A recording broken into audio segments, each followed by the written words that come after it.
by some very wonderful people this evening. The first one is going to be Mr. J Mac Tucker. He's from Smite. If you haven't met him before, go ahead and introduce yourself, J Mac. Let the people know how you doing. Well, as he said, my name is J Mac Tucker. I'm a caster for the Smite division here at the AVGL. Been doing this for a little over a year now with these guys. Love this crew here at the AVGL, especially our amazing host here, Mr. Hitchhiker. He's been doing a great job for all of these things. So that's me, that's Smite, and that's Hitch. Next up, good old Cammy. Oh, hey, that's me. I'm Cameron Davis. I'm here casting for Counter-Strike. This is my second season here, and excited for the season just started. I'm excited to see how it's going to pan out. Oh, yes. And we have a brand new guest today. His name is Party Petey. He's joining us and helping us out with some Dota 2. Go ahead and introduce yourself, man. Hey guys, I'm Party Petey. I'm just one of the Dota 2 casters, and since it's my first year here, I am still very scared, so don't kill me. No worries. We'll treat you gently. Viewers, we can't guarantee they'll do the same. No, they'll be fine. All right, as usual, we're going to start out with a quick recap of each game. Let's start with Smite. J-Mac, what's going on with Smite? So we had 2 rounds of play this past week, and on our stream we featured 4 of those sets. One of the sets that we got to witness was Ohio State versus Calvin College. It was a 2-0 victory in favor of Ohio State, piloted by their captain Shaka on that team. Did a very great job leading his team to victory. As well as we got to see Penn State University, another one of our potential top picks, take on Texas A&M. Penn State walked out with a 2-0 on that game. Jacksonville University fell this week to Virginia Polytechnic. I'm not going to say the rest of their name because it's like 20 different words. Virginia Polytech was able to get a 2-0 decisive victory over Jacksonville State. They fell a little bit too short this week and were not able to succeed. And our last game that we had throughout the week was Georgia Tech Yellow versus Oklahoma State University. We'd seen Oklahoma State last season. They didn't quite perform up to there, and unfortunately they fell a little bit short. Yet again, another 2-0 victory going in favor of Georgia Tech Yellow. Nice. You told us Georgia Tech was going to be something to look for, and it looks like you were absolutely right. Let's move on to CSGO. Cameron Davis, how's it going in CSGO land? We're still only a couple of games in. Some teams have played 3 games so far, but most have only played 2. And so we're still kind of sussing out how the groups are going to be like balanced and who's going to be at the top, who's at the bottom. But right now, Group A, out of all the groups, is looking to be the group of death, just looking at how the teams, like what teams are in there and looking at the pedigree of the collegiate groups in there. At the top for them, we got GG's. It's still a fight, actually, between GG's, Waterloo, Ryerson, and Eleni. Then Group B, McMaster's at the top, followed by Michigan, Redhawks. Group C has Donald's Deplorables at the top, who actually beat your RIT, who have a good pedigree on them, and so that's a good promise to start of their first season. They're followed by Queens College, Boston University. D actually has a 3-way tie between C-Tech, Champlain, I don't know how to pronounce that, and Georgetown University. Group E has a tie between University of Florida and the University of Kentucky, followed by Appalachian State. Group F is KSU and GMU tied. Group G has UBC, UCI as a tie. Then Group H has CSULB and UC San Diego as a tie. Again, most of these ties are just because they're up 2-0. It's going to be a couple of weeks before the round robin really gets them all like finalized and I guess skill ranking order. But yeah. Awesome. Thanks for the recap, man. That's very decisive. It's good to see that some of the teams are showing some of the power we are expecting. Also good to hear about some of the new guys upsetting the card a little bit. Never a bad thing. Hey, Petey, you want to take us through Dota 2? Well, I've only casted a couple of the games so far, but from what I understand, there's been quite a lot going on. A lot of people having quite a fun bit of time in Dota. Sadly, I don't really have too much I could actually talk about it because I only had focused on a couple games over the past weekend. But from the last one I've casted, Rutbergs ended up dominating. Well, not dominating. It was a 2-1 lead. And, I don't really have too much to talk about it, unfortunately, since... Okay, just a few weeks in, kind of seeing how it's shaken out so far. Anybody you saw to watch? Anybody you were particularly enjoying in the games you cast? Well, from what I was watching the last time, I haven't casted this group yet, but I did want to see UC Davis, and I have seen them perform extremely well so far. So I'm very eager to see how UC Davis, as well as the other UC teams, perform throughout this tournament. As being in California myself, I would want the UC teams to dominate. That makes sense. And then since we're without a Paladins caster tonight, I'll be taking everybody through the Paladins standings. Of course, I click immediately out of the standings as soon as I start talking about it. Here we go. Okay, so I'm just going to go over our undefeated teams. Remaining undefeated on the overall standings is going to be Stony Brook University, Rowan University, Davenport University, Concordia University, Clark College, and then coming up right behind them with just one auto loss is Sheridan College. So those are kind of some of the teams to keep an eye out for. They remain 4-0, so we're deep enough into the rounds to they're starting to show their real power, and we're really hoping to see that more people tune in to Paladins. It's $10,000 prize pool, and it's just a freaking fun game. If you like Overwatch, if you like Smite, you take those, you smash them together, you get Paladins. Come check it out. All right, with that, I think we're going to transition to our top plays of the week.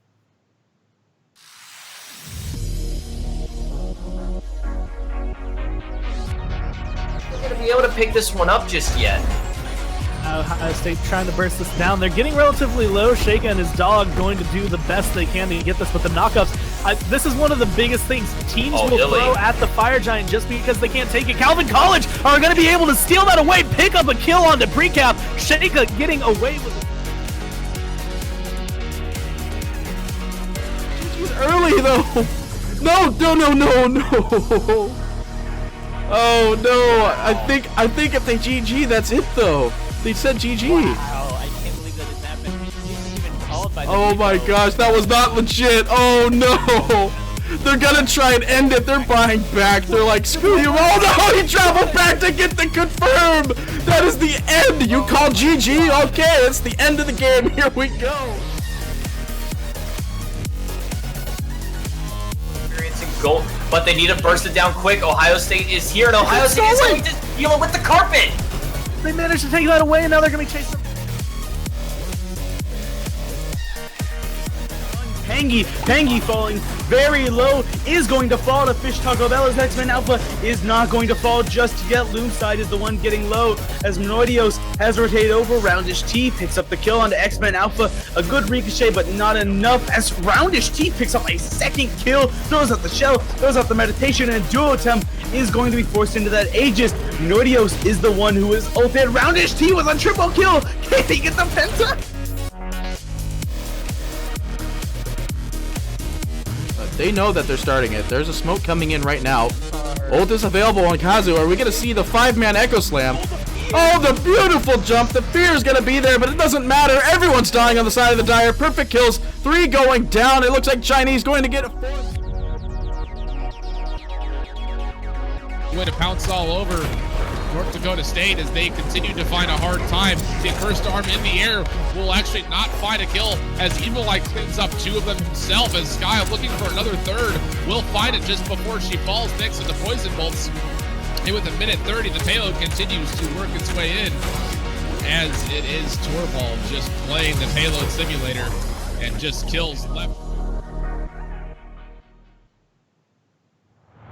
And those were our AVGL Plays of the Week, brought to you by the wonderful people over at Twitch.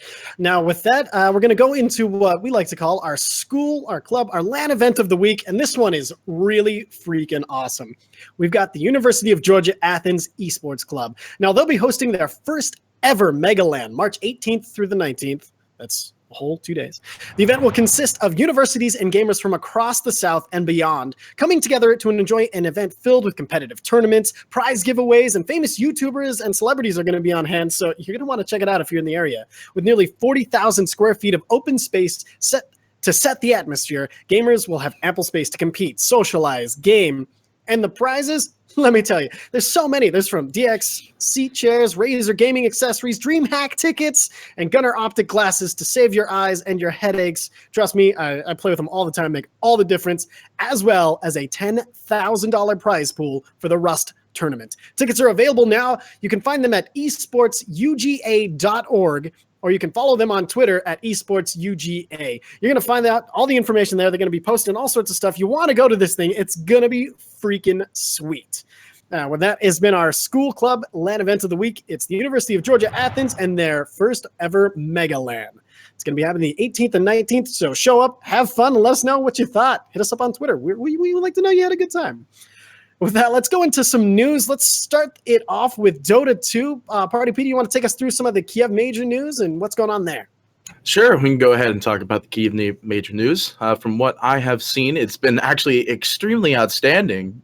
Some of the very few people that I thought probably would have never made it through the open qualifiers made it through. And not to mention Complexity. A lot of people don't know about this, that Complexity, they did win through the open qualifiers, but they will have to try and test their luck against the people in the regionals.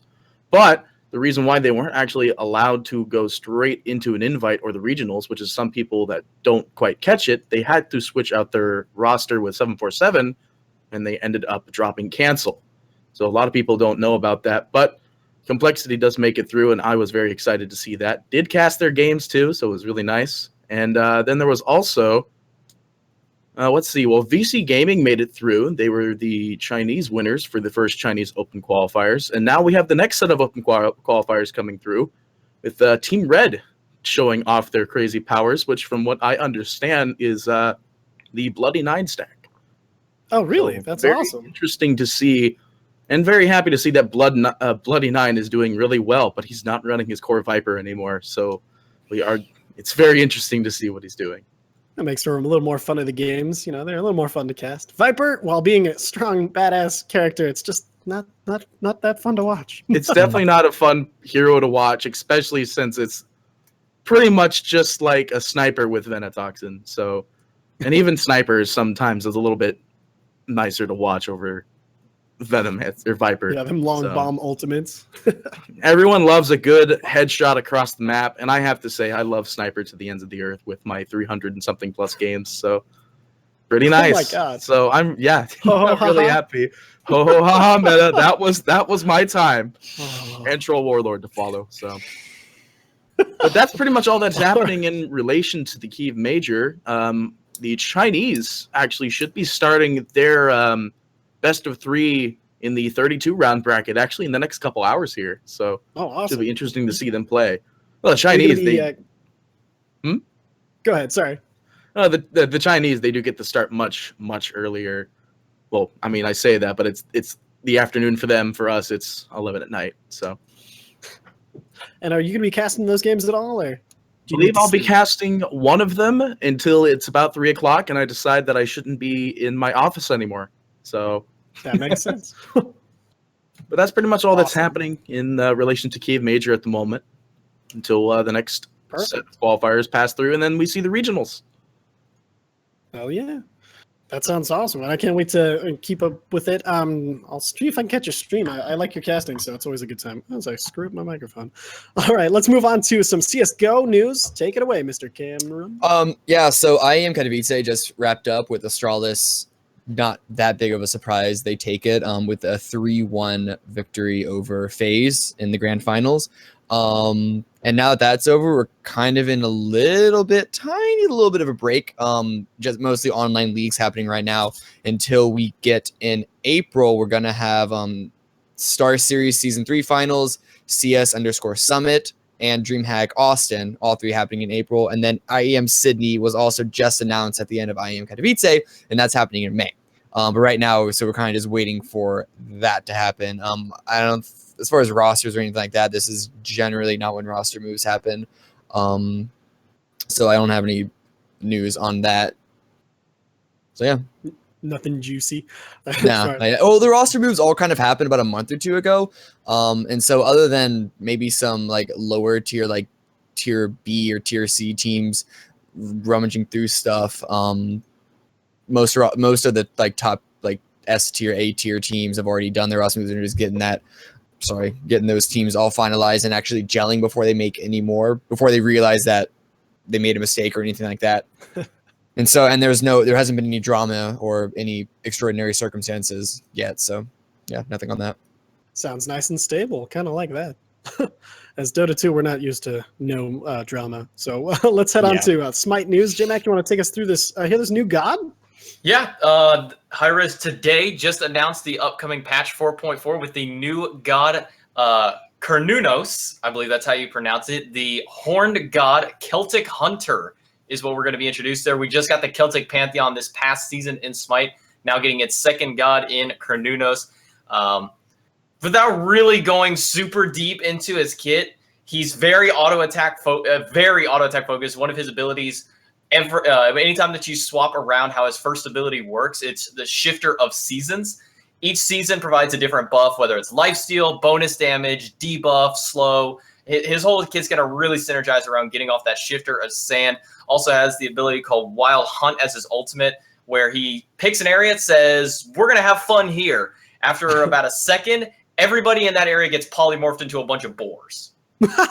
And they're silenced and disarmed during that duration. So I'm extremely excited to be able to eventually cast that. We may not be able to see it here in the AVGL, as it will take about a month for that god to be available for the public to actually be able to play. So the likelihood of us seeing it may not be till the AVGL LAN, which will be a hilarious moment if we do get to see a bunch of wild boars running around.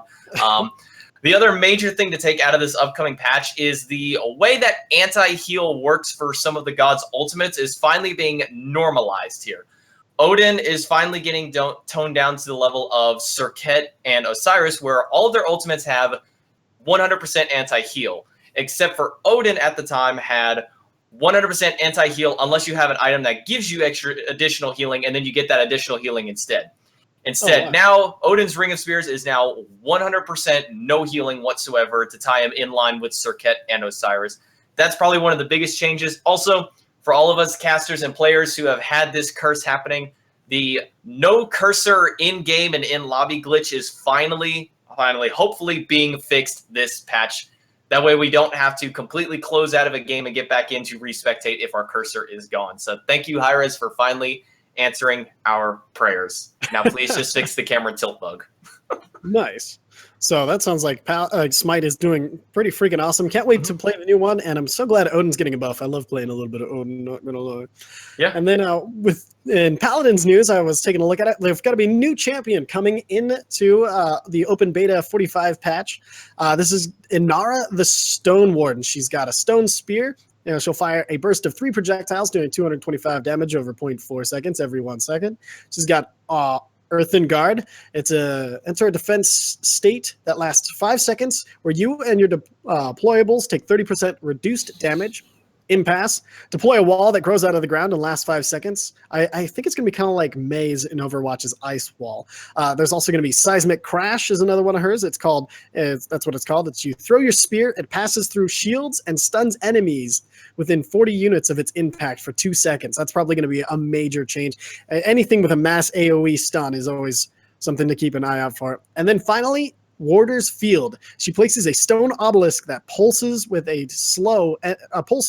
which slows enemies for 60% and deals 150 damage per second. That, of course, is going to be her ultimate. So it's a really a crowd control kind of character, probably a more supporty.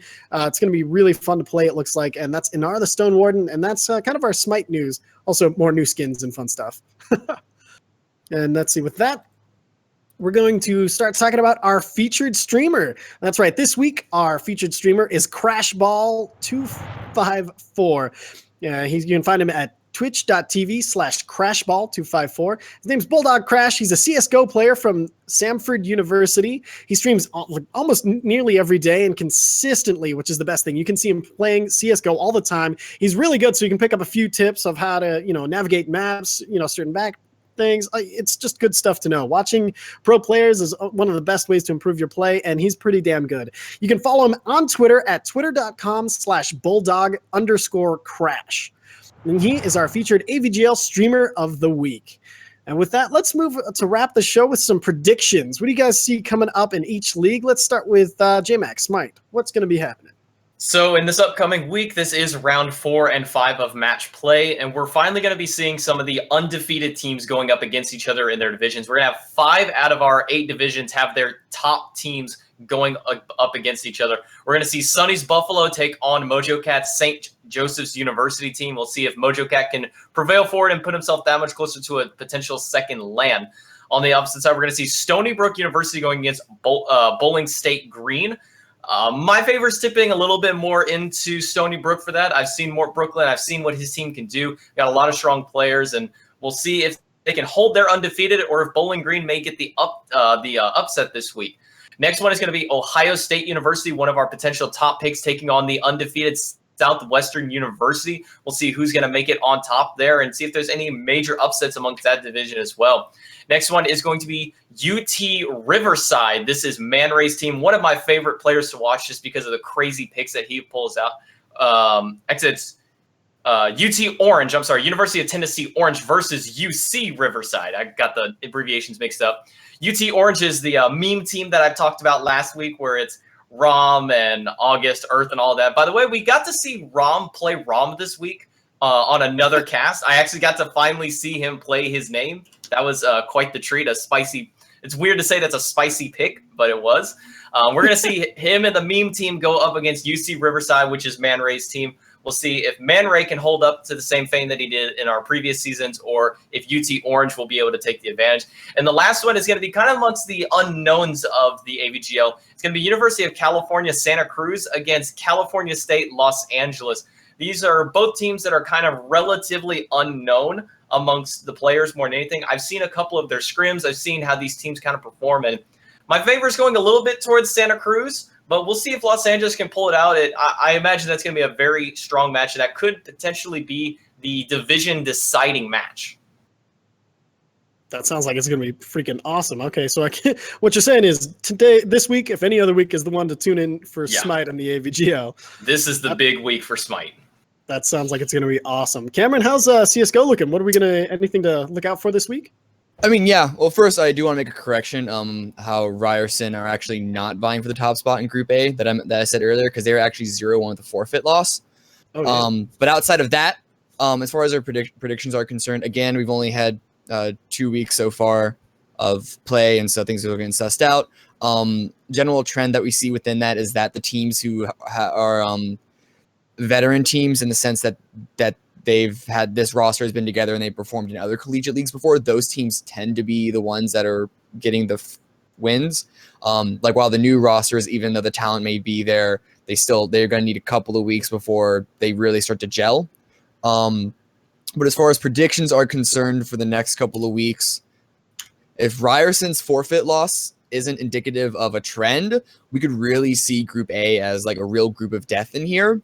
But that being said, Montreal and RIT are within Group C, and they both, neither of them are undefeated, though really good teams.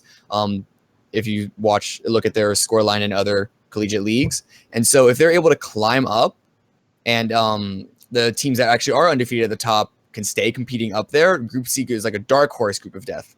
But other than that, it's really too early to call anything right now. Well, it sounds like it's going to be interesting nonetheless to see how things shake out. Yeah. And let's see, Petey, anything going on for Dota that you want to keep an eye on? Anybody you're excited to see maybe coming up? Well, I will again say that I am very excited to see for the UC teams. I do want to see them succeed. And they are actually in the top right now, both of them 2-0 at the moment. So very excited to see how they're going to perform. But I'm getting ready to... well, you know what? I'm just getting ready to see some crazy plays. But from what I understand is that Dota also hasn't really picked off just yet. It's just recently started as well. A lot of teams have only played a total of 2 series, so it hasn't kicked off that much. But a couple of rampages here and again, and then tournament will really start getting going. Hell yes. That sounds awesome. And then as for Paladins, you know what? I'm gonna tell you to tune in Paladins, because if you haven't seen it yet, it's like I said, it's a fun game, especially to watch, because just people pulling plays out of nowhere. A lot of really interesting characters, a lot of really interesting players. So I'm gonna leave that as a kind of just a teaser for our Paladins League. We're coming into week 4. We've got a few undefeated teams still. We've got 5 undefeated teams, so we'll see who falls out of that. I know I saw a little bit of the Rowan. I think it was the Rowan University. One of the games last week. It was an absolute stomp, which was really actually turned out to be quite entertaining to watch. So check out some Paladins this week. I think you're going to really enjoy it. So all right, with that, let's wrap it up. Any final thoughts for the people, Mr. J-Mac? Like I said, this is probably the biggest week of Smite for the AVGL. This is where the big undefeated names are going to be going against each other. So if you haven't watched the AVGL Smite yet, watch it this week. We've got Like I said, 5 big games happening over the course of the next 2 matches, so you don't want to miss out on this. Hell yes. Cameron, anything to wrap up CSGO for us? Come watch CS is going to be a hoot. Sounds like a hoot. All right, PD, anything from Dota? Shoot, I was going to say something along those lines too. Ah! I'm going to say definitely tune in for AVGL, but if you're not, I don't know what you're doing. Yeah, Just tune in for some AVGL Dota. It's going to be sick. Oh, yes. And as for me, I'm going to say a quick reminder, the more you watch, the more college credits you collect, not the ones that you pay a lot of money for. Ours are free. For every, minute you watch, you get 2 credits, and then you can use them to bet on things. We're going to be we give away things every single stream, whether it's skins, we give away knives, we're giving away fucking epics, legendaries, all sorts of, levels of things. We've given away smite gems. We've given away, paladins crates. We've given away, all sorts of stuff. It's going to be, it's always awesome. Not only that, the more you watch, you can do little bets that we have going on, like, who's going to win. If you get, you can bet your college credits on it, not the real ones that get you, a degree, but the ones that are really fun to play around with. Like, I made a quick 200 last time just by, hey, they picked, lone druid. They're going to go range druid. They're probably going to win 200 on them. And then, free 200 credits. Check it out. As always, it's going to be super awesome. Oh, look, an Amber Alert. That's not great. I'm going to just ignore that for now and wrap up this. This has been the AVGL Aftermath. We hope you guys enjoyed it, and tune in next week. We're going to be having some more people, some more games, and some more recaps to keep you on, informed on all the esports news that we got and informed on the AVGL League. Have a good day, everyone.